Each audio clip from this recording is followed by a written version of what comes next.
देवाच्या प्रिय मंडळी, सलाम. Living word with doctor Dnyaneshwar Solkar, ज्ञान ईश्वराचे या आध्यात्मिक प्रबोधन कार्यक्रमात आपलं स्वागत आहे. संवाद ख्रिस्ताचा या प्रवचन मालिकेतील तिसऱ्या भागात आज आपण मनन करणार आहोत. मार्था आणि मरिया या दोन बहिणीबरोबर झालेला ख्रिस्ताचा संवाद याविषयीचं कथानक, याविषयीचा पूर्ण वृत्तांत आपल्याला लुकाचं शपथनाम्याचा 10वा अध्याय 38 वचनापासून 42 वचनापर्यंत बघायला वाचायला मिळतं आणि योहानकृष्ण वर्तमान 11वा अध्याय आणि 12वा अध्यायातील पहिले काही वचनं यामध्ये याविषयी लिहून ठेवलेलं आहे. हे संवाद सत्र ज्या ठिकाणी घडत आहे ते आहे घर, आणि घरानंतरचं जे संवाद सत्र आहे ते साक्षात कब्रस्थानात आहे, ग्रेव्हयार्डमध्ये आहे. गेल्या 7-8 महिन्यापासून आपण सर्वजण घरातच उपासना करत आहोत आणि त्यामुळे आमची एक गोष्ट आमच्या ध्यानात निश्चित आली असेल की आमच्या घरात जे काही घडतं, जे काही बोललं जातं त्याचा आमच्या जीवनाशी अत्यंत जवळचा संबंध आहे. ख्रिस्ताने या जगात असताना अनेक घरांना भेटी दिल्याचा उल्लेख शुभवर्तमानकार करून ठेवतात. मग ते पेत्राच्या सासूचं घर असो, ते जक्कयाचं घर असू देत, किंवा पक्षपाती माणूस जिथून बरा झाला ज्यावर छपरावून त्याला सोडणार ते घर असू देत, आणि एखाद्या परुषी माणसाचं घर असू शकतं, त्या कुष्ठरोग्याचं घर देखील ते असू शकतं. थोडक्यात यावरून आपलं एक ध्यानात येतं की घराचं महत्त्व आणि महात्म्य ख्रिस्ताच्या आणि देवाच्या दृष्टिकोनातून अत्यंत मौल्यवान होतं. काही दिवसापूर्वी वर्तमानपत्रात एक मी बातमी वाचली. त्या ठिकाणी असं म्हटलं होतं की म्युनिसिपल कॉर्पोरेशन मुंबईची त्यांनी करोना रुग्णांसाठी जवळजवळ 600 टॅब खरेदी करायचं ठरवलं, आणि त्याचं कारण त्यांनी जे दिलं होतं, त्यांचं असं म्हणणं होतं की या टॅबच्या अवेलेबिलिटीमुळे ते आपल्या नातेवाईकांशी संवाद साधता त्यांना येणार आहे, आणि त्यांना जे एकटेपणाची भावना या रोगराईच्या दिवसात त्या हॉस्पिटलमध्ये असताना त्या दानिवेतून बाहेर येण्याकरता एक समाधान म्हणून याचा उपयोग होऊ शकतो. औषधाबरोबर मानसिक आधार देणारं हे संवादाचं यंत्र त्यांना द्यावं असं आमच्या मुंबई कॉर्पोरेशनला वाटलं. माझ्या मित्रांनो, यावरून एक गोष्ट आपल्या ध्यानात येते की संवाद हा आपल्या जीवनाचा किती महत्त्वपूर्ण भाग आहे, आणि कदाचित साक्षात देवाने, ख्रिस्ताने, देवपुत्राने हेच ध्यानात ठेवून या मानवजातीशी सतत संवाद साधलेला आहे. उद्देश जीवनाविषयीचं सत्य आणि शिक्षण आमच्यापर्यंत पोहोचवणं आणि देवाविषयी आमची ओळख होणं. खरं सांगू द्या, हे जे संवाद आहेत ख्रिस्ताचे, ह्या काही बोधकथा नाही आहेत, त्याला मोरल स्टोरीज म्हणतो, किंवा हे व्हॉट्सअप चॅट, मेसेंजर चॅटिंग नाही, हे ध्यानात घ्या. त्यामुळे या संवादावर ऐकत असताना आपण थोडं गांभीर्याने याकडे बघण्याची गरज आहे. हे संवाद ज्या लोकांबरोबर झालेत ते तुमच्या आणि माझ्यासारखे सर्वसाधारण लोक होते. त्यांचे प्रश्न, त्यांच्या समस्या, त्यांचा प्रतिसाद, त्यांचे दृष्टिकोन आपल्यापेक्षा वेगळे नव्हतेच, आणि हे वेगवेगळ्या स्थळी ते भेटलेत. आपल्याला माहिती आहे, आपण याआधी बघितलेलं आहे. तरुणाला तो रस्त्यावर भेटला, शोमरणी स्त्रीला तो विहिरीवर भेटला, वादळात असताना आपल्या शिष्यांना भेटला, आणि आज आपण एका घरात त्या 3 भावंडांना ख्रिस्त भेटत आहे हे आपण बघणार आहोत. या आधीचे संवाद जरूर ऐका, ते फार मोलाचे आहेत. त्यामध्ये एक विशिष्ट प्रश्न हाताळले गेलेले आहेत, ते आपल्या जीवनाशी अत्यंत निगडीत आहे. त्याकरता माझ्या यूट्यूब चॅनलवर हे सर्व संदेश उपलब्ध आहेत. मी तुम्हाला विनंती करेल की आपण त्या यूट्यूब चॅनलला सबस्क्राईब करावं, आपल्या मित्रांना प्रोत्साहन द्यावं की त्यांनी देखील ते सबस्क्राईब करावं. एक मात्र वैशिष्ट्य पूर्ण यात आहे की हे संवाद सत्र बघत असताना, हे संवादावर विवेचन किंवा चिंतन होताना कुठंतरी आपण सहज आपण त्या ठिकाणी आहोत की काय, इतक्या सहज गती ते आपल्या लक्षात येतं. We just identify ourselves so coolly. कारण आपण आपलं चित्र कुठेतरी बघत असतो. आज जगात काय चाललंय? आज एक भयंकर वास्तवतेला आपण पुढे जात आहोत. कित्येक जण आपले जवळचे लोक मृत्युमुखी पडलेले आहेत. तुम्हाला वाटतं ही फक्त आरोग्याची समस्या आहे? शरीराचा प्रश्न आहे? नाही. शरीरापासून फक्त सुरुवात झाली, पण त्यानंतर जे प्रश्न निर्माण झालेत, मग ते आर्थिक असू देत, आध्यात्मिक असू देत, किंवा ते नैतिक असू देत, कौटुंबिक कलहाचे असू देत, व्यसनाधीनता असू देत, सहानुभूती शून्यता असू दे, भ्रष्टाचार असू दे, अंतःकरणाचं कठीणपण असू देत, अनेक गोष्टींनी आज आपण त्रस्त आहोत. हे बदल घडतायत आपल्या जीवनात, आणि हे साक्षात आपल्या जीवनात घडतायत. म्हणून या प्रश्नाकडे, या प्रश्नाची सगळी उत्तरं किंवा या महामारीविषयीची उत्तरं आम्ही शोधायचा प्रयत्न करणार आहोत. सायंटिस्ट ते प्रयत्न करतायत, परंतु अंतःकरणाची जी प्रश्न आहेत त्याचं उत्तर मात्र शास्त्रज्ञांना देता येणार नाही. आम्ही सोशल डिस्टन्सिंग केलं खरं, परंतु सोशल डिस्टन्सिंग करत असताना आम्ही एकमेकापासून इतकं दूर गेलो आहोत की आज आम्हाला एकमेकाविषयी काहीच वाटत नाही. काय घडतंय होय नेमकं? आम्ही एकमेकाला हरून बसलो, आणि फक्त आपण मनुष्यापासून दूर गेला नाही, तर मनुष्य हळूहळू देवापासून पण दूर जातोय की काय, असा प्रश्न निर्माण झाला आहे. लोक प्रामाणिक प्रश्न विचारतात, देव आहे कुठं? खरं सांगू, देव प्रेक्षक नाही. देव आमच्या या दुःखात आमच्याबरोबर सहभागी आहे, आणि त्याच्या सार्वभौम इच्छेशिवाय या जगात काहीही घडत नाही, हे लक्षात घ्या. म्हणूनच ज्यावेळेस आज या संवाद सत्रात आपण जाणार आहोत, रडणाऱ्या मार्था आणि मरियेबरोबर ज्यावेळेस दुःखात ख्रिस्ताचा सहभाग बघणार आहोत, यातून बरंच काही आपण शिकणार आहोत.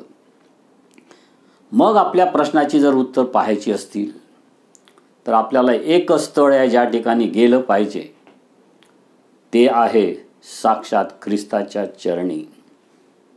येशू ख्रिस्ताच्या शब्दात सांगायचं झालं, एकाच गोष्टीचे अगत्य आहे,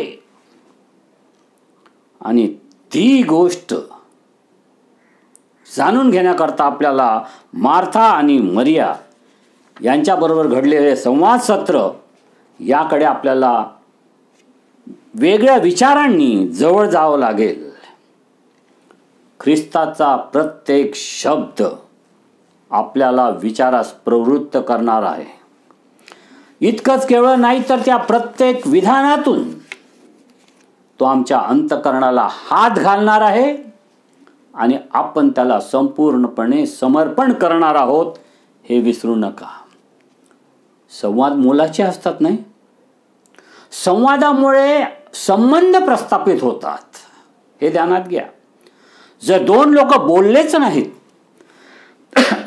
तर आपले संबंध प्रस्थापित होणार नाहीत, हे ध्यानात घेणं महत्वाचं आहे. म्हणून संबंध प्रस्थापित होण्याकरता बोलणं हे महत्वाचं आहे, संवाद होणं हे महत्वाचं आहे. आणि म्हणूनच देवाच्या प्रिय मंडळी, मी आज तुम्हाला आमंत्रण करीत आहे, आपण सहभागी होऊया या संवाद सत्रात. कदाचित मार्था म्हणून, कदाचित मरिया म्हणून, मला माहीत नाही. पण बघूया देवाला आज आम्हाला काय सांगायचं आहे. इब्री 1:1 काय म्हणतंय? काळाच्या शेवटी देव आमच्याशी त्याच्या पुत्राद्वारे बोलतोय. हे संवाद देवाची योजना आहे. ही योगायोगाने घडलेले संवाद नाहीयेत. कुणीतरी रस्त्यावर भेटला आणि बोलणं झालं अशातला भाग नाहीये. देवाच्या योजनेनुसार पुत्र, साक्षात देवाचा पुत्र आज आमच्याशी बोलतोय. जाऊया त्या बेथानी खेड्याकडे. एक लहानसं खेडं 2 मैलावर असेल कदाचित यरुशलेम शहरापासून. या ठिकाणी 3 भावंड राहत होती, मार्था, मरिया आणि लाजर. असं मग लिहून ठेवलंय की येशू ख्रिस्त या तिघांवर प्रीती करत होता.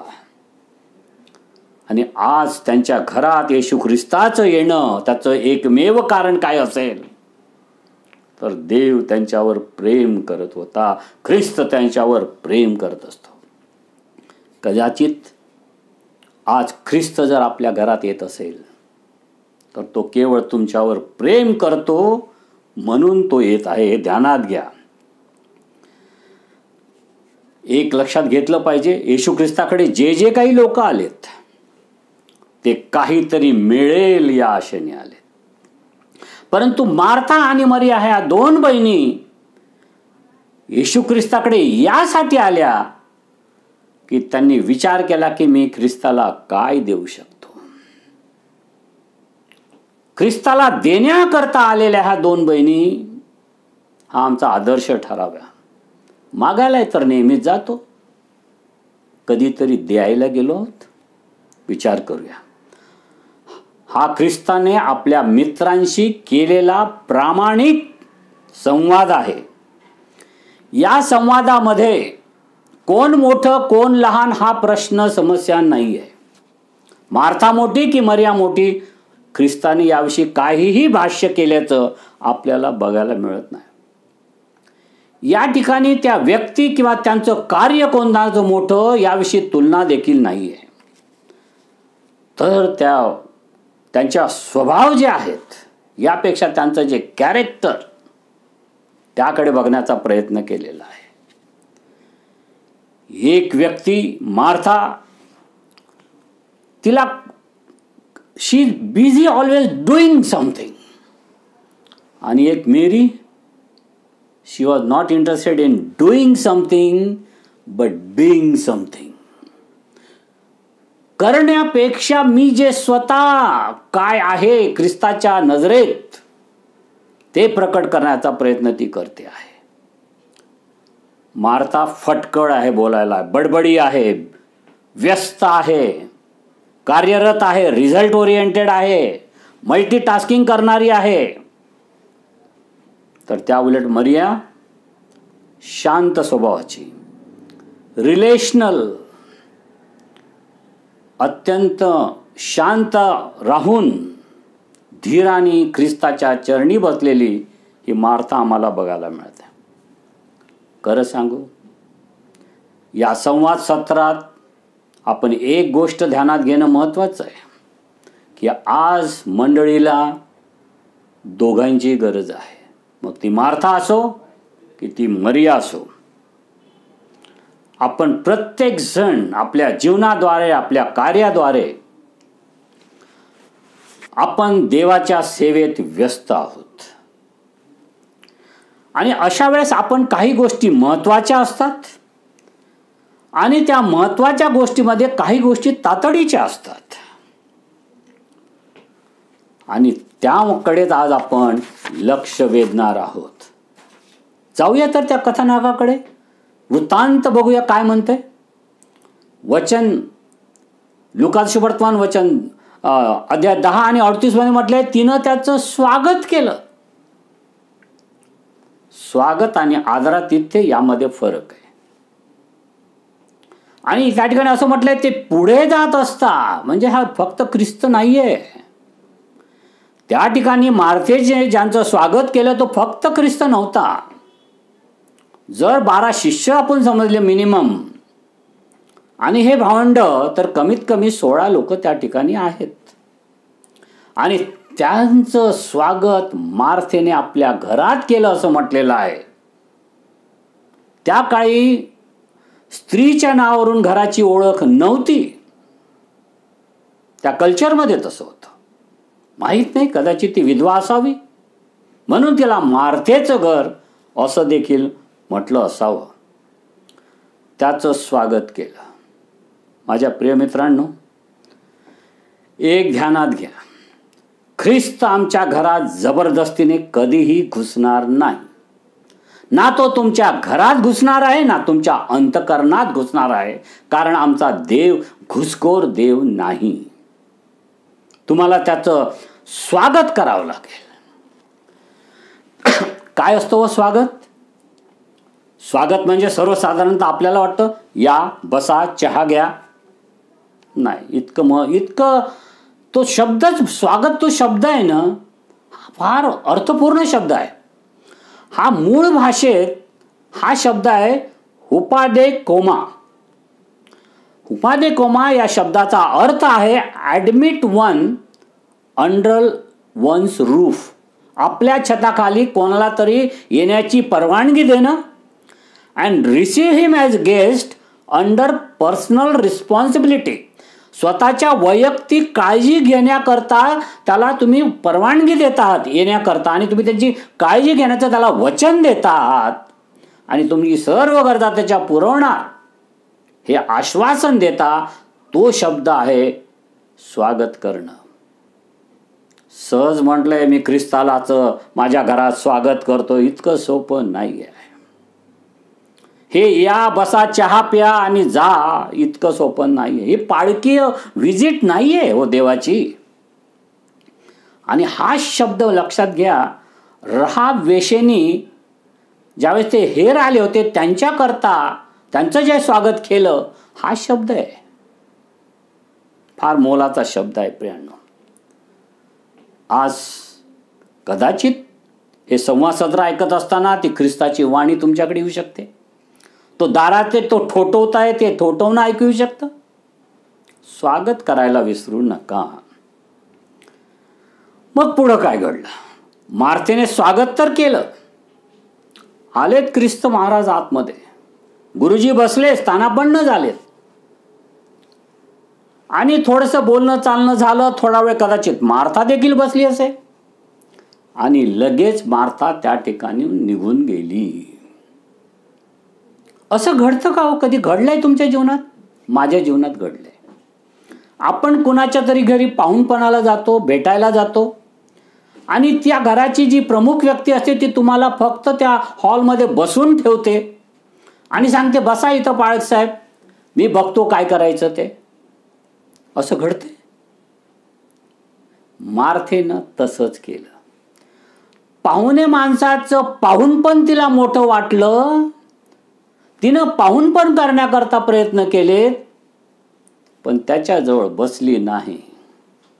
मग जो पाहुणा असेल तो विचारणार असेल, काय मी फक्त चहा प्यायला, जेवण करायला इथं आलो का?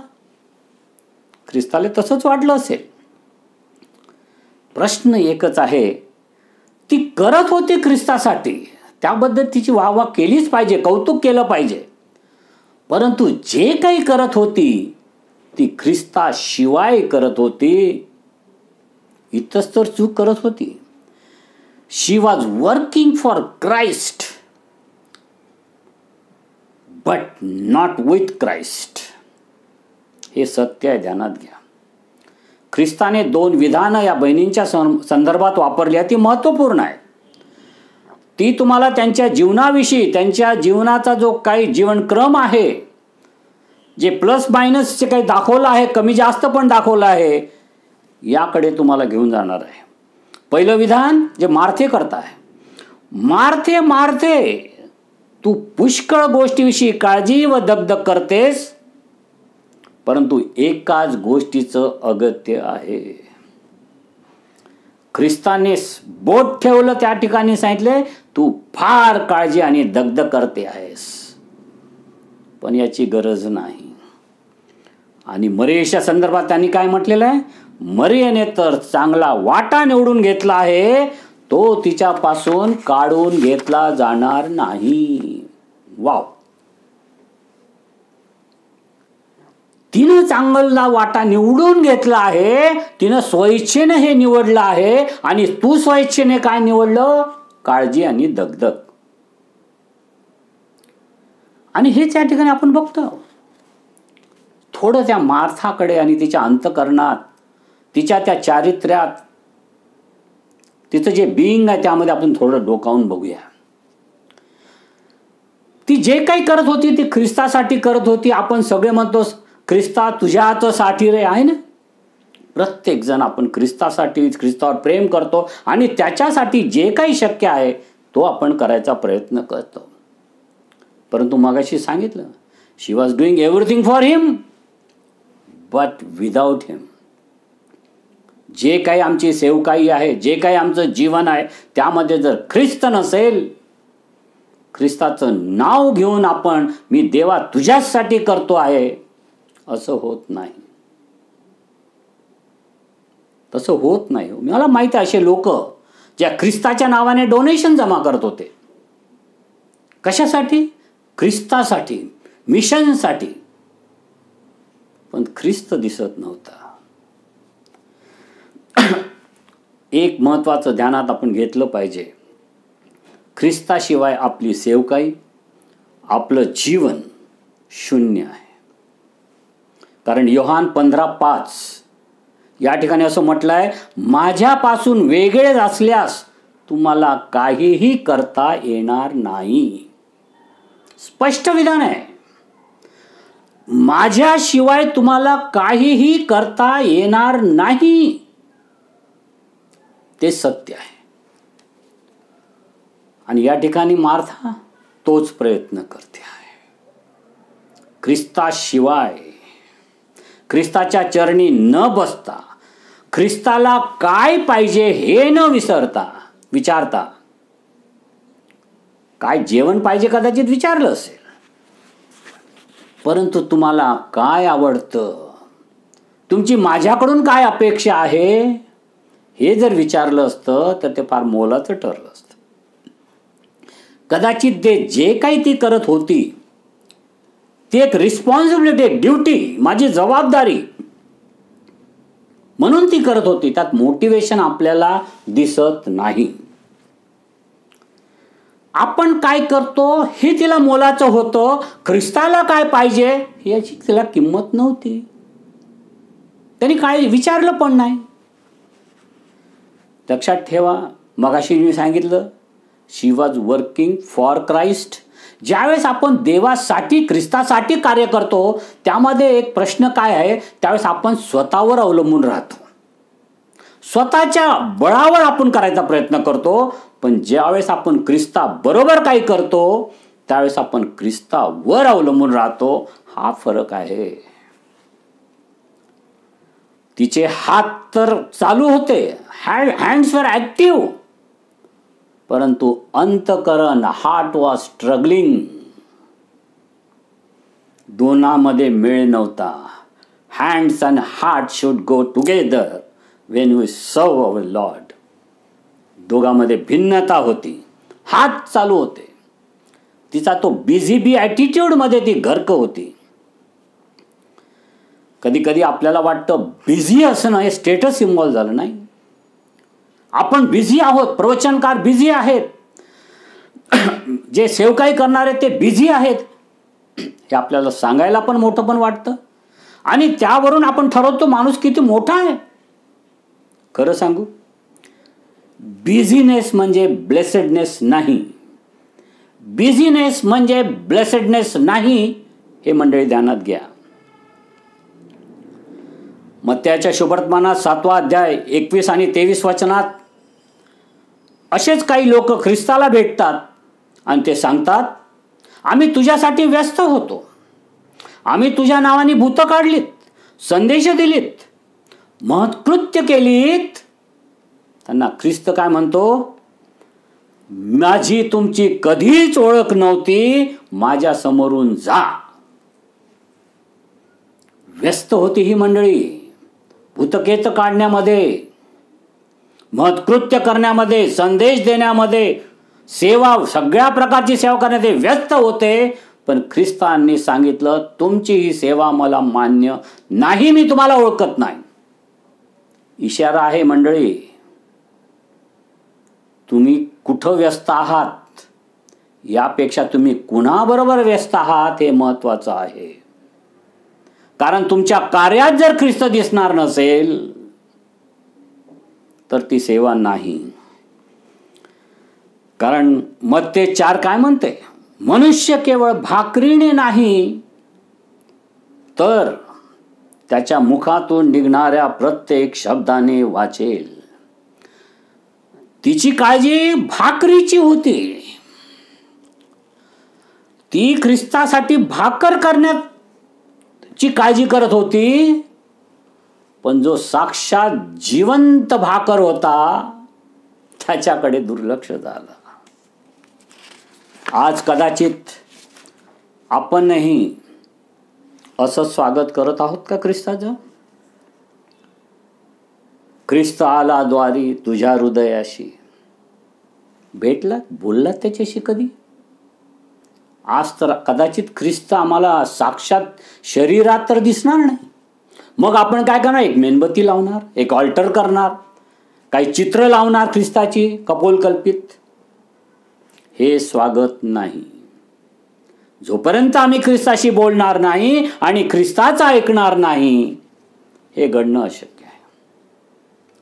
मार्थेचं सगळ्यात कुठं चुकलं असेल, तिच्या चांगुलपणातलं एकच कमी पण जर काय असेल तर तिचं ख्रिस्ताकडे दुर्लक्ष झालं. ज्याचं स्वागत केलं, उत्साहात स्वागत केलं, अशा या ख्रिस्ताकडे, या पाहुण्याकडे तिचं दुर्लक्ष झालं. त्या ठिकाणी असं म्हटलेलं लुकाचं 10 अध्याय आणि 40 वचनामध्ये, तिची काम पडल्यामुळे तिची तारंबळ उडाली, ती गोंधळली, विचलित झाली, डिस्ट्रॅक्ट झाली, विचलित झाली. हेच घडतंय मित्रांनो. देवाकडून जर दुर्लक्ष केलं, ख्रिस्तापासून जर दुर्लक्ष झालं तर आमचं लक्ष विचलित होणार आहे. जे कशासाठी जे करतोय त्याचा उद्देश आम्हाला लक्षात येणार नाही. कारण we lost the focus of our Christ. आणि मग ज्यावेळेस तुमचं देवावरचं ते लक्ष केंद्रित होत नाही आणि मग त्याचे परिणाम फक्त तुम्हालाच भोगावं लागत नाही, इतरांना देखील. बघा, तेच घडलं इथं. काय घडलं हो? देवापासून दूर गेली, ख्रिस्तापासून दुर्लक्ष झालं तिचं, ती डिस्ट्रॅक्ट झाली, विचलित झाली, गोंधळली. आणि तिनं काय केलं, त्याचे परिणाम काय झाले? अंतःकरणाचे अवगुण बाहेर यायला लागले. तिनं देवाला दोष द्यायला सुरुवात केली, ती रागावली, तिनं न्याय करायला सुरुवात केली. आणि ती ख्रिस्ताला म्हणते 40 वचनात, काय प्रभूजी तुम्हाला परवा नाही का? तुम्हाला काळजी नाही का? वा, साक्षात प्रभूजी म्हणून एक कुरकुरीचा आवाज तिच्या तोंडातून बाहेर पडलेला आहे. हेच घडतं. आमच्या परिस्थितीला आपण जबाबदार आहोत हे आपण विसरतो. आणि मग देवा, तुला कळत नाही का रे देवा? तुला काळजी नाही का रे देवा? हे तर मी तुझ्यासाठी करते आहे ना. कित्येकदा हा प्रश्न आपण विचारलाय. विशेषतः जे सेवकाई करतायत, कदाचित तुम्ही पाळक असू शकता, कदाचित तुम्ही एखाद्या NGO मध्ये काम करू शकता, पण हे क्षण तुमच्या जीवनात आले आहेत की तुम्ही जीवापाड ख्रिस्ताची सेवा करत आहात, परंतु तुमचं कौतुक होत नाही. आणि मग आपल्याला वाटतं, देवा तुला कळत नाही का रे किती मी कष्ट करतो? तुला परवा नाही का रे? देवाला आपण दोष देतो, कुरकुर करतो, न्याय करतो. आणि हे करत असताना आपण इतरांना देखील दोष देतो. तिनं मरियेला दोष दिला. इतकंच केवळ नाही, नुसता दोष देऊन थांबली नाही, तर ती त्या ठिकाणी येऊन उभी राहते आणि जे काही त्या ठिकाणी वचन ग्रहण होत होतं, देवाच्या वचनाची सेवा चालली होती, ते डिस्टर्ब करते. आपल्या जीवनात जर ख्रिस्तापासून आपण दूर गेलो तर आपण विचलित होणार, डिस्ट्रॅक्ट होणार. आणि डिस्ट्रॅक्ट झालो, ख्रिस्तापासून आपलं फोकस जर दूर झालं तर आपण देवाला तर दोष देणार, पण आपले रिलेशनशिप, संबंध यावर देखील परिणाम होणार आहे. तिचे संबंध जे रिलेशनल ब्रेकिंग आपल्याला बघतोय मरियेबरोबर, आणि इतर जे देवाची सेवा करतात त्याला ते अडखळण करत होते. मला आठवतं, कधी कधी ज्यावेळेस मी प्रवचन करायला वेगवेगळ्या चर्चेसमधून जात असतो, मोठ्या मीटिंग्स असतात कधी कधी, परंतु कधी कधी मी बघतो की समोर जे ऑर्गनायझर्स असतात ते मला दिसत नाहीत. ज्यांनी मला बोलावलं, ज्यांनी हे सगळं अरेंज केलेलं आहे, ते लोक मला समोर बसलेले दिसत नाहीत. ते धावपळ करत असतात आणि या धावपळीत ते डिस्टर्ब पण करत असतात. मी रिक्वेस्ट केली आहे बरेचदा, कृपा करून ऑर्गनायझर्स लोकांनी समोर बसावं, कारण ही मीटिंग तुम्ही आयोजित केलेली आहे. जर तुमचा फोकस ख्रिस्तावर आहे, ख्रिस्ताच्या वचनावर आहे, विचलित न होता दुसऱ्यांना विचलित करू नका. ती चिंतेत होती, ती ख्रिस्ताने सांगितलं तू काळजी आणि दगदग करायला लागली, तिच्या मनात अशांती निर्माण झाली. आणि हे सगळं घडण्यामागं कारण एकच होतं, ख्रिस्तापासून दूर राहावा बघत होती. ख्रिस्त तिच्या मनातच नसावा कदाचित, आणि जे काही करते ते बरोबर आहे या दृष्टिकोनातून ती करत होती. होतं चांगलं, प्रेम होतं, त्यामध्ये प्रीती होती, आदर होता, परंतु ती सहभागिता देवाबरोबर पाहिजे, दॅट वॉज मिसिंग. देव सांगतोय लुकाच्या शुभवर्तमानात 8:14 मध्ये की हे जर आपण देवाकडे बघितलं नाही, वचन ऐकलं नाही, तर आपण काटेरी झुडपातले आहोत आणि आपण फळ देणार नाही, आपली सेवकाई यशस्वी होणार नाही. लूक 12:22 म्हणतंय चिंता करू नका. तुम्हाला वाटतं का ख्रिस्ता परत आणि परत कित्येकदा त्याचा आहे की तुम्ही चिंता करू नका, काळजी करू नका, त्याविषयी चिंताक्रांत होऊ नका, तर सर्व गोष्टीविषयी प्रार्थना व विनंती करून आभार प्रदर्शनासह आपली मागणी देवाला कळवा. सुंदर वचन आहे. चिंताक्रांत होऊ नका. पहिली गोष्ट, be positive. Don't come with the negative mind, जे मार्था करते आहे. तर प्रार्थना व विनंत्या करा. तुम्हाला वाटतं ही मार्थेचं हे बोलणं प्रार्थना आणि विनंती होती, की आपल्या स्वच्छ भाषेत धमकी होती, दादागिरी होती? विचार करू शकता. तुला कळत नाही का? तुला काळजी नाही का? हे शब्द तेच दाखवतात. आणि म्हटलेल्या आभार प्रदर्शनासह आपली मागणी देवाला कळवा. There should be an attitude of gratitude when we pray, when we request. Martha हे करायला चुकली. आपण सर्व देवाची सेवा करतो. आपल्या जीवनात आपल्याद्वारे देवाचं गौरव व्हावं, देवाची सेवकाई व्हावी म्हणून आपण प्रयत्न करतो. पण काय मंत्र आहे हो, सेवा कशी करावी? कलसे 3:23 म्हणतंय प्रभूसाठी जीवे भावे सेवा करा. आपली सेवा जीवे भावी, should be from heart, from soul. स्तोत्र 102 म्हणतंय हर्षाने परमेश्वराची सेवा करा. कुठं आहे हो हर्ष या मार्थेच्या जीवनात? सेवा करत होती पण हर्ष दिसत नव्हता, कारण ती ख्रिस्ताला तिनं समजूनच घेतलं नव्हतं. ती डिस्ट्रॅक्ट, विचलित झाली होती आणि काम हे माझं सर्वस्व या दृष्टिकोनातून ती जगत होती. अनुवाद 28 आणि 47 म्हणतं आनंदित व उल्हासित मनाने सेवा करा. आनंद पाहिजे, उल्हास पाहिजे, हर्ष पाहिजे, जीवे भावे पाहिजे, पॅशन पाहिजे. आणि या सर्व गोष्टी मार्थेच्या जीवनात या प्रसंगात आपल्याला दिसत नाहीत. आज कदाचित आपण मार्थेसारखं आहात का? तुम्ही सेवा करत आहात पण त्यात हर्ष नाहीये, कुरकुर आहे, त्यामध्ये ते आनंद नाहीये, उल्हास नाहीये. कारण कदाचित जी मिनिस्ट्री तुम्ही करता आहात, हा तुम्ही जॉब चाकरी म्हणून तर करत नाही ना. मिनिस्ट्री कधीही जॉब नव्हता आणि नसते. म्हणून हे सगळ्या गुण लागतात. आणि सेवकाई ही कधीही स्वकेंद्रित नसते. मी करतो आहे, माझ्यामुळे मिनिस्ट्री चालते आहे, मैं कर रहा हूं. नाही, मिनिस्ट्री, ख्रिस्ताची मिनिस्ट्री स्वकेंद्रित होऊन चालणार नाही. ती ख्रिस्त केंद्रित असली पाहिजे. आज कदाचित तुमचं मन देखील विचलित झालं असू शकतं. या महामारीत आपलं मन डिस्ट्रॅक्ट झालं, आपण गोंधळलेले आहोत. परंतु कधी कधी वेगवेगळ्या गोष्टींनी आपलं मन ख्रिस्तापासून विचलित होत आहे. कदाचित आपलं काम, आपली नोकरी, 15-15 तास पाळकसाहेब काम करावं लागतं, कसं येणार चर्चला. कदाचित माझं व्यसन, ते देवापासून मला विचलित करत आहे. कदाचित माझ्या चिंता, माझी भीती, या सर्व गोष्टी आपल्याला ख्रिस्तापासून आणि ख्रिस्ताच्या जवळचे, आपले जवळचे, त्यापासून आपल्याला विचलित करतं. यावर उपाय, दृष्टिकोनात बदल होणं जरुरीचं आहे. मी काय करते, हे कशासाठी करते, हे लक्षात घेतात. उद्देश काय आहे. मार्थेचं चुकलं इथंच.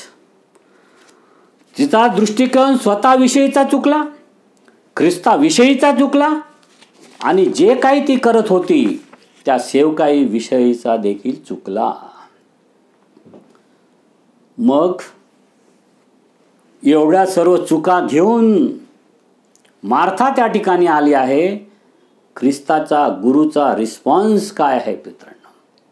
काय म्हणतायत गुरुजी ज्यावेळेस म्हणते तिला सांग मला सहाय्य करावेस? ख्रिस्तानी काय म्हणावं? अगं मरिय, उठ न बेटा, थोडसा जा, तिला थोडीशी मदत करणं. बोललाय ख्रिस्त तसा? नाही. कारण ख्रिस्ताला माहित होतं की तिची गरज मदतीची, ॲडिशनल हँड नव्हताच. तिची गरज थोडी वेगळी होती. तिची गरज म्हणजे मरिया गेली असती तरी तिचे प्रॉब्लेम कदाचित सुटले नसते, हे ख्रिस्ताला माहित आहे. दुसरे काही प्रॉब्लेम निर्माण झाले असते. म्हणून त्यांनी मरियेला म्हटलं नाही जा तिला मदत कर. उलट जे शब्द ख्रिस्ताने वापरलेत, मार्थे मार्थे, अगं मार्थे, या शब्दात एक वडीलधारी मंडळी, अगं मार्थे, प्रेमाचे शब्द, सहानुभूतीचे शब्द. तुला एकाच गोष्टीची गरज आहे. तू फार काळजी आणि दगदग करते. चांगलं आहे, मी म्हणतोय तू करते जे करताय त्याच्याविषयी मी तुला दोष देत नाहीये. परंतु ही काळजी आणि ही दिग्दग ही करायची गरज नाहीये. तू माझी भाकरीची करायची गरज नाहीये. जर मी केवळ 5 भाकरी आणि 2 माशातून 5,000 लोकांना जेव घालतो तर मी आमच्या लोकांसाठी भाकरीची व्यवस्था करू शकणार नाही का मार्थे? तो तिला समजूनाच्या भाषेत सांगतोय, मार्थे, ही तुझी गरज नाहीये. तुला मदतीची गरज नाहीये. तुला गरज आहे आराधनेची. तुला गरज आहे माझ्या चरणी बसायची. जर माझ्या चरणी तू बसशील तर तुझ्या जीवनात बदल येईल, तुझं अंतःकरण बदलेल. मग तू काळजी करणार नाही, दगदग करणार नाही, तू विचलित होणार नाहीयेस, तू कुरकुर करणार नाहीयेस. तू योग्य ठिकाणी बस तर खरी. सोड तुझं किचन, ये या ठिकाणी, कारण ही तुझी गरज आहे. माझ्या प्रिय मंडळी, आज खरोखर आपली हीच गरज असेल असं मला वाटतं.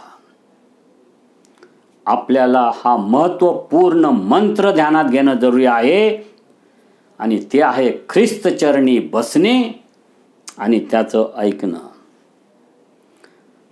तिनं म्हटलंय मरियेने चांगला वाटा निवडला. याचा अर्थ तुझा वाटा चुकला, तुझी निवड चुकली. त्या ठिकाणी तेच तो सांगतो आहे. ख्रिस्त मार्थेला एक चांगला शिष्य बनवायचा प्रयत्न करतो आहे. शिष्य जो आहे, जो ख्रिस्ताच्या चरणी बसतो, त्याचं ऐकतो,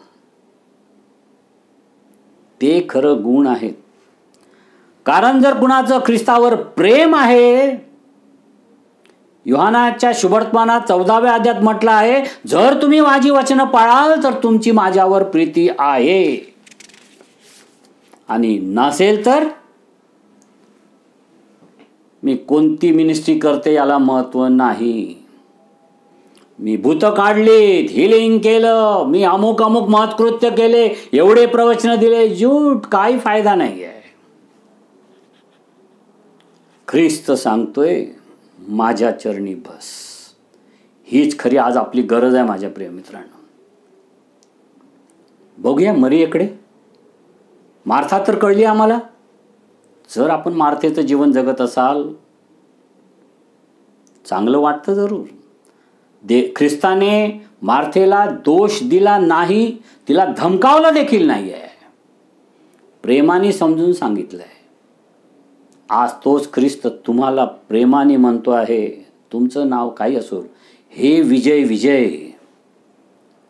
हे विश्वास विश्वास, हे आशीर्वाद आशीर्वाद, हे एस्तेर एस्तेर, हे वृषाली वृषाली, जे तुमचं नाव असेल त्या नावाने तो तुम्हाला बोलवतो आणि सांगतो आहे की तुझी गरज ही नाहीये. तुझी गरज आहे माझ्या चरणाशी बसावं, देवाच्या वचनाचं ग्रहण करावं, नुसतं श्रवण करून चालणार नाही. तेच मरियेने केलं.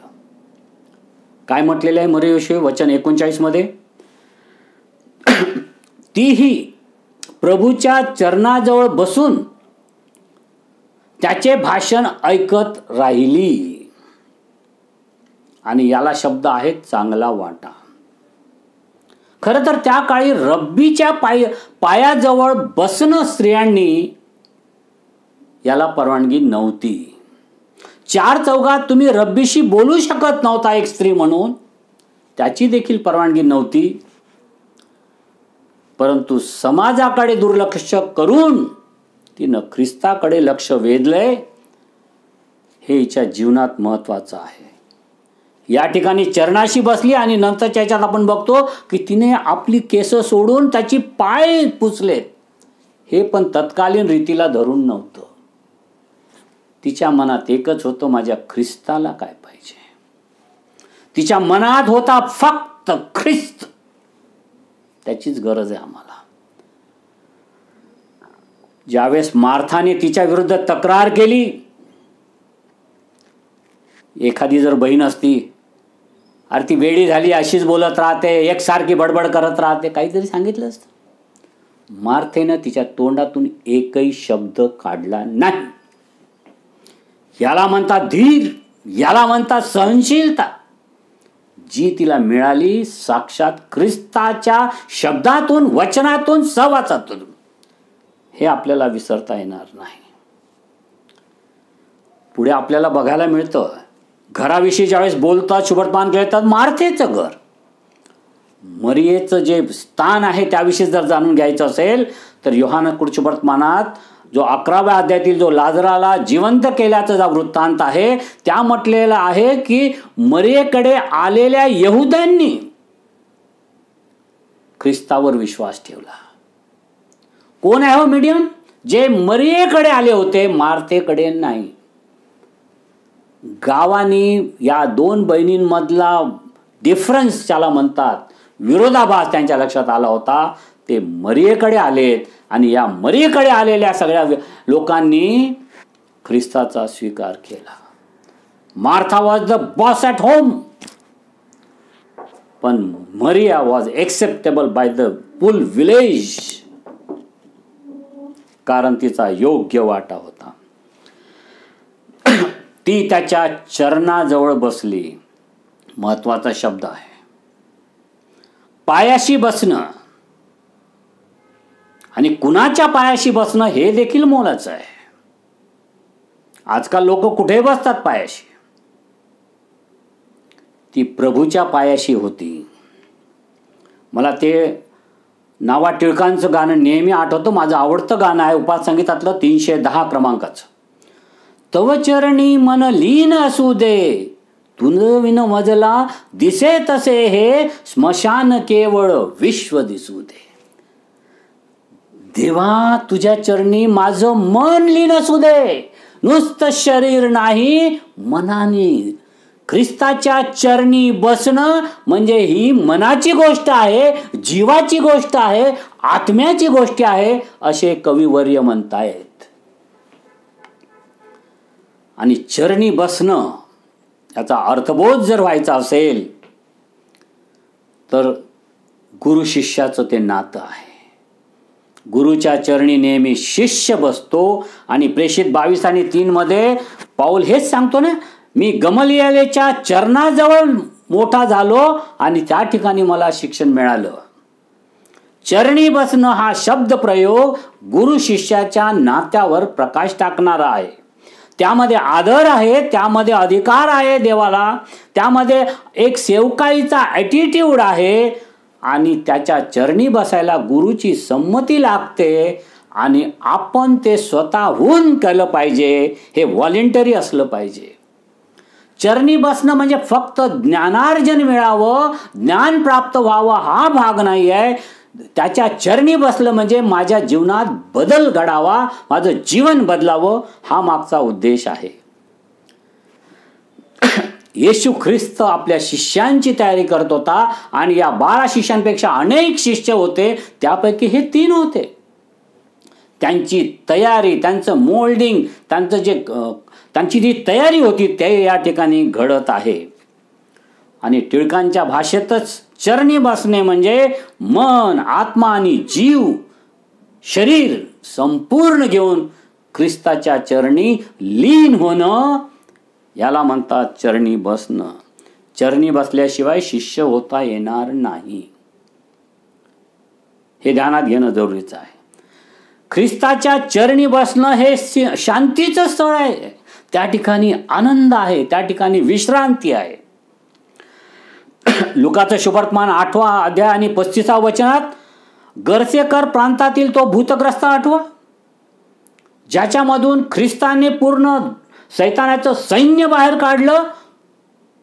सैन्य गेल्यानंतर, भूतग्रस्त बरं झाल्यानंतर तो कुठं होता हो? त्या ठिकाणी असं म्हटलेलं आहे लूक 8:35 मध्ये, तो येशूच्या पायाजवळ बसलेला व शुद्धीवर आलेला दिसला. आहे ना, हा फरक आहे. ख्रिस्ताच्या चरणी जर तुम्ही बसाल, तुम्ही आधी कोण होता हे गौण आहे. हा भूतग्रस्त भूताने पछाडलेला होता, परंतु त्यानंतर तो शुद्धीवर आला आणि तो ख्रिस्ताच्या चरणी बसला. हे स्थळ जिथं शांती मिळते, जिथं संपूर्ण समर्पण होतं. मग चरणी बसणं याचा थोडा आणखीन अर्थ आपण जाणून घेऊया. आणि मरियेच्या जीवनातून चरणी बसणं म्हणजे काय हे जाणून घेऊ. येशू ख्रिस्ताच्या चरण्या बसल्याची 3 वेळा उल्लेख आहे. एकदा लुकाचा शुभवर्तमान 10वा अध्याय 39 मध्ये ती ऐकत होती पायाजवळ बसून. मग योहान 11:32 मध्ये ती त्याच्या पाया पडली आणि तिनं याचना केली, ती रडली. आणि तिसरा प्रसंग आहे योहान 11 आणि 3 वचन, तिने त्याचे चरण पुसले केसांनी. पहिल्या प्रसंगात वर्ड, वचन. दुसऱ्या प्रसंगात प्रार्थना, वीपिंग, याचना. आणि तिसऱ्या प्रसंगात आराधना, worship. Word, weeping and worship, तिन्ही महत्वाचे आहेत. जाणून घेऊया थोडक्यात. ऐकणं, ख्रिस्ताची चरणी बसणं ही एक गोष्ट आहे आणि ऐकणं ही दुसरी गोष्ट आहे. त्या ठिकाणी ती उगीच पाहुणे आलेत म्हणून बसली आहे, गप्पा टप्पा मारायला अशातला भाग नाहीये. ती त्या ठिकाणी बसली, तिनं लक्षपूर्वक ऐकलं. या ठिकाणी इंग्लिश शब्द चांगला आहे, लिसनिंग. हिअरिंग आणि लिसनिंग यामध्ये फरक आहे. लिसनिंग म्हणजे अगदी विचारपूर्वक पूर्ण जीव ओतून, आत्मा जीव मन ओतून देवाचं ऐकणं हा शब्दप्रयोग या ठिकाणी आहे. कदाचित आज ख्रिस्त साक्षात त्या दृष्टीने आमच्या बरोबर नाहीये, परंतु देवाचं वचन आमच्या बरोबर आहे. हे बोलणारं पुस्तक आहे. नीतिसूत्र 6वा अध्याय 22 वचन म्हणताय की ते तुझशी बोलेल. ख्रिस्ताचा संवाद आजही चालू आहे. ख्रिस्ताचा संवाद पवित्र आत्म्याद्वारे आमच्यापर्यंत पोहोचत आहे. आम्ही ऐकणार आहोत का? भाकरीनं वाचणार नाही. मार्थेला तेच वाटलं, पण मरियेला कळलं की भाकरीनं वाचवणार नाही. जीवनाचं जर काही जीवन जगायचं असेल तर आम्हाला जिवंत भाकरीची गरज आहे, हे तिनं जाणून घेतलं. ते आम्हाला प्रकाश देतंय, मार्गदर्शक करतं. वचनाविषयी बरंच बोलता येईल, पण मी त्या विषयाकडे आज जाणार नाही. ख्रिस्त म्हणतात, आज जर तुम्ही माझी वाणी ऐकली तर किती बरं होईल. या महामारीमध्ये, या आपल्या व्यस्त जीवनात, या काळजीच्या जीवनात ख्रिस्ताचं एकच वाक्य आपल्या कानावर पडलं पाहिजे. ते ध्यानाने काळजीपूर्वक ऐकलं पाहिजे. तुम्ही माझी वाणी ऐकाल तर. हा संवाद शुभवर्तमानकारांनी पवित्र आत्म्याच्या साहाय्याने याकरता लिहून ठेवला नाही की आमचं मनोरंजन व्हावं, तर आम्हाला ते सत्य समजावं. जो आमचा संघर्ष आहे जीवनात, यातून मार्ग कशी काढावी आणि कोणती गोष्ट महत्वाची आहे, कोणत्या गोष्टीचं आमच्या जीवनात अगत्य आहे, याकरता हे लिहून ठेवलं आहे. आम्ही व्यस्त आहोत, पण पेत्राची कबुली काय आहे? पेत्र म्हणतोय, सार्वकालिक जीवनाची वचन तर देवा ख्रिस्ता तुझ्याकडेच आहे. आम्ही कुठं जावं? आहे विश्वास? सार्वकालिक जीवनाची वचनं फक्त ख्रिस्ताकडे आहेत. ते आपल्याला ऐकावं लागतील. हे संवादांमध्ये सार्वकालिक जीवनाची वचनं आहेत. हे देवपुत्राचे शब्द आहेत. मी सांगितलं ना, हे व्हॉट्सअप मेसेजेस नाही आहेत, हे मेसेंजर चॅट नाही आहे. त्यातील प्रत्येक शब्द मोलाचा आहे. म्हणून हे अंतःकरणासाठी आपल्याला उघडावं लागेल आणि त्याचा स्वीकार करावा लागेल. दुसरं कुठं होती? आपण योहानाचे सुवर्तन बघितलं, ती त्याच्या पाया पडली. याचना, चरणाशी बसून ऐकणं. आणि दुसरी गोष्ट आहे, ख्रिस्ताचे चरण म्हणजे याचना, प्रार्थना करायची गरज आहे. मरिया त्याच्या पायावर पडली, रडली आणि म्हटली, तू जर असतास तर माझा भाऊ मेला नसता. त्यामध्ये याचना होती, प्रार्थना होती, दुःख सांगायची एक पद्धत होती. मार्थेने तसं केलं का हो? मार्थेनं तसं, ती बिझी होती, ती बिझीच होती. त्यावेळेस जेवण करण्यात बिझी होती, आता प्रेतक्रियेची सोय करण्यामध्ये बिझी आहे, लोकांना भेटण्यामध्ये बिझी आहे. पण मरिया पायावर पडली, अश्रू ढाळलेत. अश्रू दाखवतंय भावना, इमोशन्स.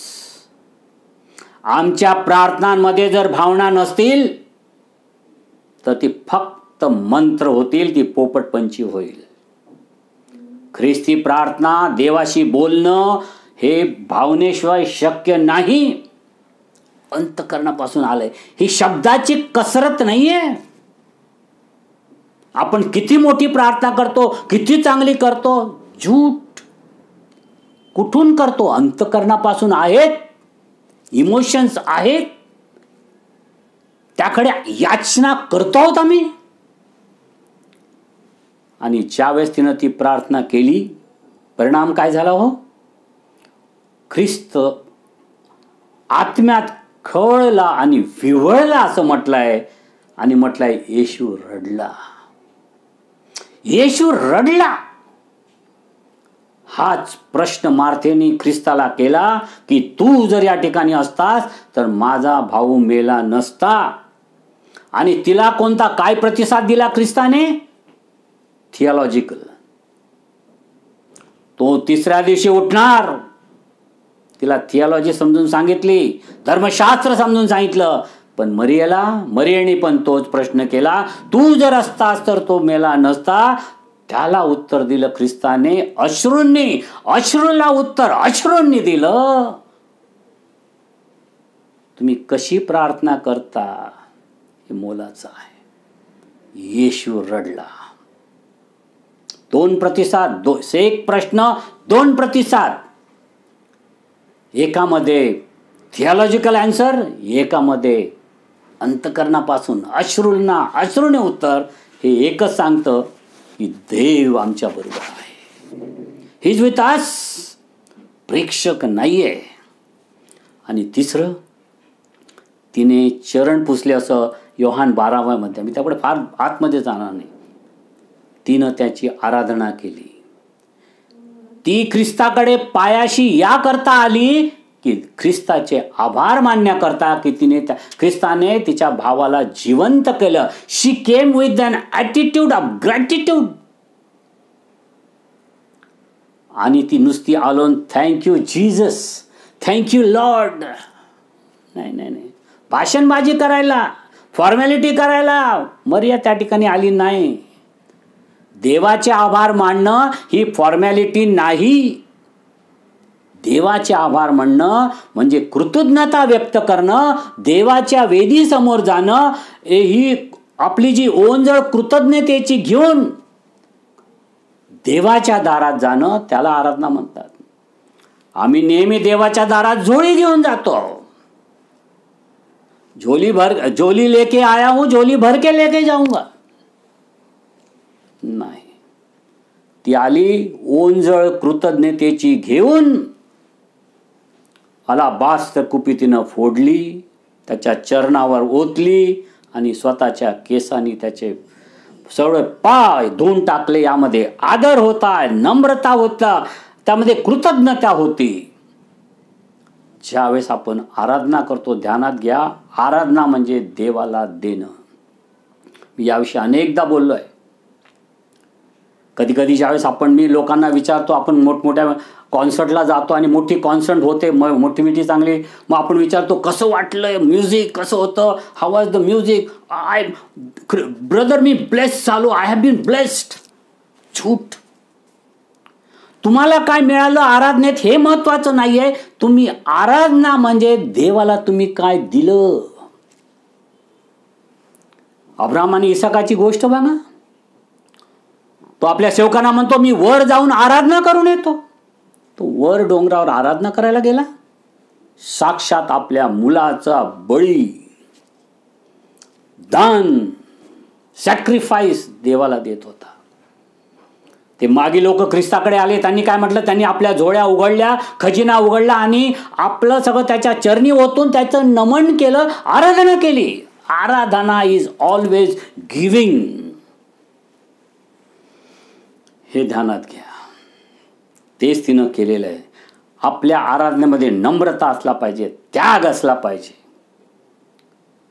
पैशाने तुम्ही देवाला विकत घेऊ शकत नाही आहे, पण अंतकरणाची जी कृतज्ञता जर त्याकडे घेऊन आलात तर ते शक्य आहे. मी एवढं दान देतो म्हणून मी फार मोठा ख्रिस्ती, धार्मिक ख्रिस्ती आहे, अशातला भाग नाही. काय घडलं इथं? कारण रोम 12 म्हणते, तुम्ही आपल्या शरीराचा जिवंत पवित्र देवाला ग्रहणीय असा यज्ञ असा सादर करावं. आपलं शरीर, आपलं जीवन देवाला सॅक्रिफाईस करायची गरज आहे, यज्ञ म्हणून द्यायची गरज आहे.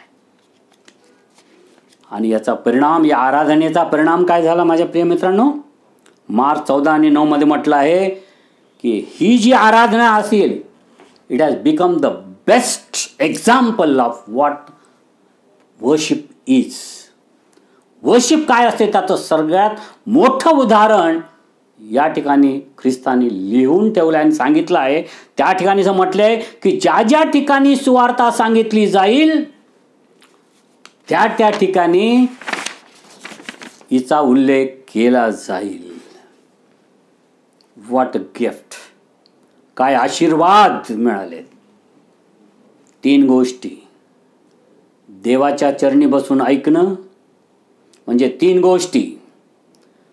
ऐकणं म्हणजे वचन, पायाशी पडणं म्हणजे प्रार्थना आणि त्याच्या पायाशी चरण पुसणं म्हणजे आराधना. हा आहे चांगला वाटा.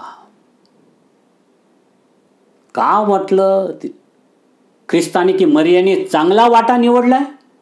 कारण त्यामध्ये ह्या 3 गोष्टी आहे: वचन, प्रार्थना आणि आराधना. Word, worship and prayer. आणि हे कधी होईल? हे आपण कधी शिकू? ज्यावेळेस त्याच्या चरणाशी बसू आणि त्याचं ऐकू.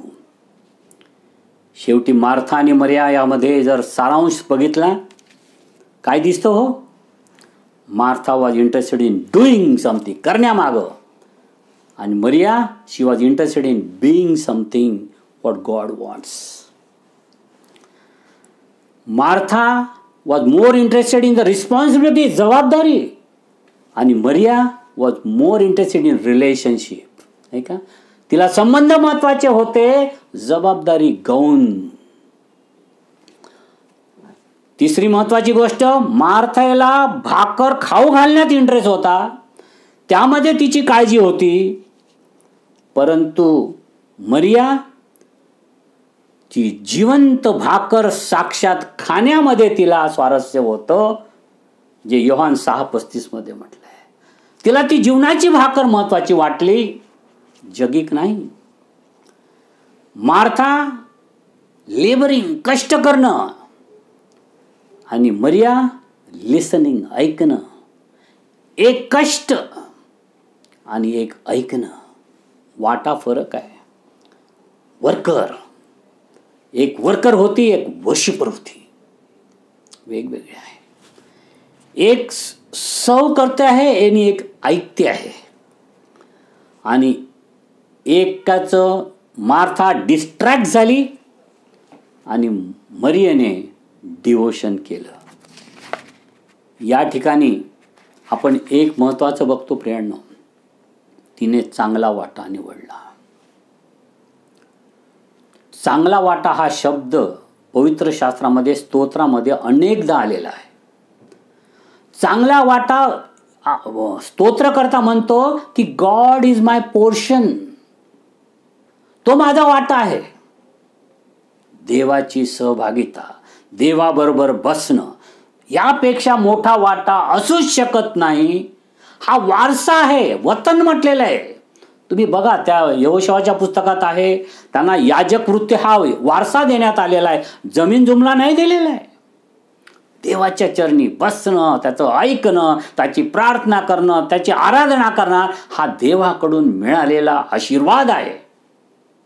याला चांगला वाटा शब्द वापरलेला आहे. आज आपण काय करणार आहोत? We are all doing good. आपण सगळं चांगलं करतो आहोत, नाही का? But do you love the loving good God? देवावर प्रीती करताय, ख्रिस्तावर चांगलं करताय.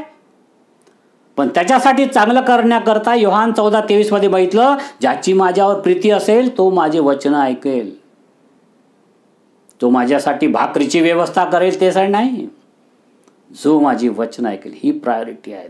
दिस is the first thing, first गोष्ट अगत्याची. आज आम्हा मंडळीला गरज आहे मार्थेची आणि मरियेची. दोन्ही पाहिजेत आम्हाला. आज आम्हाला मार्थेचे हात पाहिजेत, जे कष्ट करत आहेत, आणि मरियेचं ते हृदय पाहिजे, ज्यामध्ये डिव्होशन आहे, मनन आहे, चिंतन आहे. We need the heart of Mary and hands of Martha. दोघांची गरज आहे. कोणीतरी म्हटलं की Christian faith is not behaving. Christian faith is not behaving but beholding. We should behold him first. Behold शब्द बऱ्याच वेळा आपल्याला शुभवर्तमानात ऐकतो. Behold the lamb of God. पहा जगाचे पाप हरण करणारा. बिहेवियरच्या आधी बिहोल्ड करणं जरुरी आहे, पाहणं जरुरी आहे. ती ख्रिस्ताच्या चरणी, देवा. We should seek his face. ते महत्त्वाचं आहे. कधी कधी तुम्ही जे करत आहात, जी सेवकाई करताय, तुम्हाला समाधान नसेलही कदाचित. देवाने आम्हाला वेगवेगळ्या प्रकारच्या गिफ्ट दिल्याच जरूर, पण या गिफ्टचा वापर ख्रिस्ताशिवाय जर आपण करणार असो, समाधान मिळणार नाही. मोशेला त्या इजिप्तच्या सत्तेत समाधान मिळालंच नाही. दाविदाला मेंढपाळ राहण्यात काही समाधान नाही मिळालं. पेत्राला टॅक्स कलेक्ट करण्याकरता त्या मत्याला स्वारस्य वाटलं नाही. जक्क्याला पैशामध्ये समाधान वाटलं नाही. निकोदेमसाला धार्मिक कार्यात समाधान वाटलं नाही. पौलाला थिओलॉजी किंवा धर्मविज्ञान शास्त्रामध्ये इंटरेस्ट वाटला नाही. कारण समथिंग वॉज मिसिंग. जे देवाने त्यांना दिलं, साक्षात देवाची सहभागिता, त्यांचं कॉलिंग आणि पाचारण बदललं. कारण पैसा, मोठेपण यात देव कधी नव्हता आणि नाही. म्हणून आज आपल्याला गरज आहे 3 गोष्टीची. दृष्टिकोनात बदल, प्राधान्यक्रम निश्चित करा आणि योग्य कार्य करा. दृष्टिकोन स्वतःविषयीचा, दृष्टिकोन ख्रिस्ताविषयीचा, दृष्टिकोन सर्व इतरांचा. प्राधान्यक्रम आपण ठरवायचा आहे. मागे मी सांगितलं, त्या कोविनी जे काय फर्स्ट थिंग फर्स्ट लिहिलं आहे, स्टीफन कोविनी, त्याच्यात तो म्हणतो शेड्यूल युअर प्रायोरिटीज. सगळं महत्त्वाचं आहे, पण या महत्त्वामध्ये तातडीचं काय आहे, अगत्याचं काय आहे, ते शोधणं महत्त्वाचं आहे. या संवादातून आपण ते शिकलोय. चांगला वाटा तो आहे ख्रिस्ताच्या चरणी बसणं, ख्रिस्ताचं ऐकणं, ख्रिस्ताची प्रार्थना करणं आणि ख्रिस्ताची आराधना करणं. बाकी गोष्टी गौण आहेत, त्या सर्वच करत असतात, पण त्यापेक्षा आपण वेगळं केलं पाहिजे. आणि तोच आहे चांगला वाटा. चरणापाशी बसणं ही खूण आहे. आपण ख्रिस्ताचे शिष्य आहोत, ख्रिस्ती आहोत असं नाहीये. सर्वांना वाटतं आम्ही ख्रिस्ताचा स्वीकार केला, बाप्तिस्मा घेतला, झालं मी ख्रिस्ती. ख्रिस्ती होणं आणि शिष्य होणं यात फरक आहे. संपूर्ण जगाला शिष्य बनवा असं सांगितलं आहे, ख्रिस्ती बनवा नाही. ख्रिस्ती बनवणं हा आमचा अजेंडा, आमच्या शुभवर्तमानाचा अजेंडा नाही आणि नव्हता. आमचा अजेंडा आणि आम्हाला दिलेली जी शेवटची आज्ञा आहे की आम्ही इतरांना शिष्य बनावं, पण त्याआधी आम्हाला शिष्य बनावं लागेल आणि शिष्य बनण्याकरता ख्रिस्ताच्या चरणी बसावं लागेल. शेवटी एकच म्हणेल, वचनात वाढा, प्रार्थनेत बलवान व्हा, आराधनेत परिपक्वता अनुभवा. फार मोलाचं आहे प्रियांनो. आणि फिलिप्पियरास पत्रात जे म्हटलेलं आहे ना, उत्तम ते निवडा. पहिल्याच अध्यायात वचन मला आठवत नाही, जे उत्तम ते निवडा, सर्वोत्कृष्ट ते निवडा. त्यांनी सांगितलं नाही जे चांगलं ते निवडा, नाही, जे सर्वोत्कृष्ट आहे ते निवडा. आणि ते सर्वोत्कृष्ट आहे वचनात वाढ, प्रार्थनेत बळ आणि आराधनेत परिपक्वता. या संवाद सत्रातून हे जर आम्ही आज शिकलो, या 3 गोष्टी, तर आज आमचं हे सत्र, संवाद सत्र आशीर्वादित झालं आहे असं मी मानेन. होय मंडळी, परत आपण भेटणार आहोत संवादाविषयी. येत्या रविवारी कदाचित एक दुसरा विषय घेऊन मी तुमच्या समोर येतो आहोत. आपण सर्वजण आज मंदिराला निघालो आहोत. कळलं का आम्हाला मंदिर? उत्साह आहे. बरेच दिवस झाले आम्ही मंदिरात गेलो नाही, त्या मंदिराकडे आपण जातो आहोत. आणि मी मंदिर ते मंडळी हा सेमिनार बरेच दिवस बऱ्याच चर्चेसमधून केला. त्यातील एक भाग या रविवारी आपणाबरोबर त्यावर चिंतन म्हणून आपल्यापुढे घेऊन येणार आहे.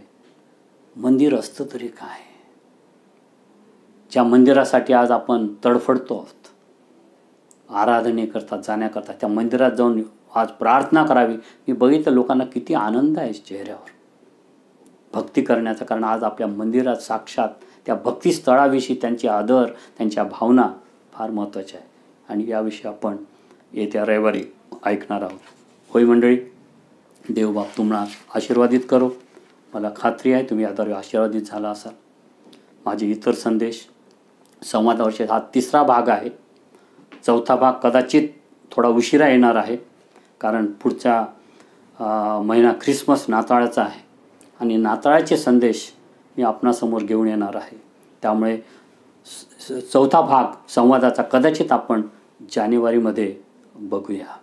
तोपर्यंत मी तुमच्यासाठी प्रार्थना करतो. माझ्यासाठी प्रार्थनेत आठवण ठेवा. देव बाप तुम्हास आशीर्वादित करो. शांतीने जा. देव तुम्हा बरोबर असो. God bless you. थँक्यू.